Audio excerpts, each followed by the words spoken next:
Ice stick வச்சுருக்கோம்லாமா? அதில் என்ன எழுத்து வச்சுருக்கேன்னு சொல்லுங்க பார்க்கலாம்.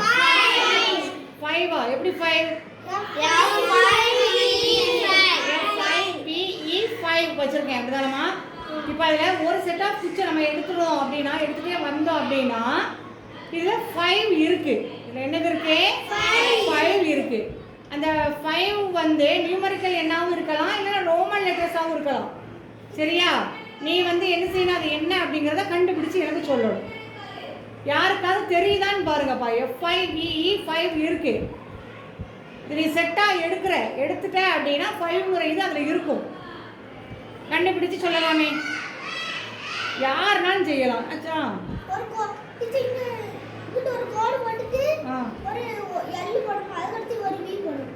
அப்படி ஒரு கோடு போட்டுட்டு ஒரு எள்ளு போட்டு ஒரு வி போட்டால் என்ன வரும்? எள்ளும் வியும் 5ஆ? அது எப்படி எள்ளும் வியும் 5? கிட்டத்தில் வந்துட்டு இன்னும் கொஞ்சம் யோசி. நீ சொல்கிறது கரெக்டு, ஆனால் உனக்கு கரெக்டாக சொல்ல தெரியலை. இப்போ நீ வந்து எண்களுக்கு வரலை, ரோமன் எண்களுக்கு வந்திருக்க, அப்படி தானே? ரோமன் எண்களுக்கு வந்திருக்க, தமிழ் எண்களுக்கு நீ வரலை. நியூமரிக்கலுக்கு நீ வரலை. எண்ணத்தில் வந்திருக்க, ரோமன் லெட்டர்ஸ்க்கு நீ வந்திருக்க. அது எப்படி கொண்டு வரணும்? எல் போட்டு விலாம் போட்டால் அது என்ன வரும்? எல் போட்டு வி போட்டால் என்ன வரும்? அது எல் கிடையாது. ஐ போட்டு பி போட்டு மேலையும் கீழே 2 கோடு போட்டோம்னா அது என்ன நம்பரு? 4. நான் கேட்குறது 5 கேட்குறேன். நீ இந்த இருக்கிற இந்த ஸ்டிக் இருக்கு இல்லையா, அதை நீ கொஞ்சம் எடுத்து ஒவ்வொரு இதாக 5 வந்துடும்.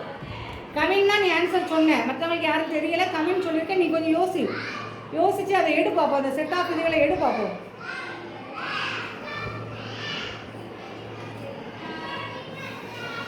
வேற எது எடுக்கலாம்?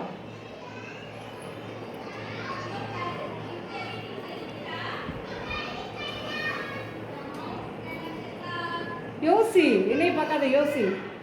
நீ அப்படி சொன்னல எல் போட்டு வி போட்ட, நீ எல் கிடையாது. ஒரு 1 போட்டு அப்புறம் என்ன செஞ்சுருக்கோம்? பி போட்டிருக்கோம், அப்படி தானே? இப்போ அது 1 போட்டு ஒரு பி போட்டால் அது என்ன ஆகுது? 4 ஆகுது. 5க்கு எப்படி போடுவோம்? 4க்கு அடுத்து ரோமன் லெட்டரில் 5 எப்படி போட்டோம்? எந்த ஸ்டிக்கை எடுத்தால் அந்த 5 சரியாக வரும்?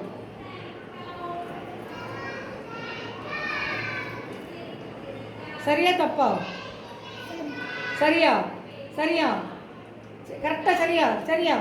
சரியாம்மா எல்லாருக்கும்? சரியா யோசனை பண்ணி பாரு. சரியா தப்பானு? சரியா? நல்லா கிளாப் யுவர் ஹேண்ட்ஸ்.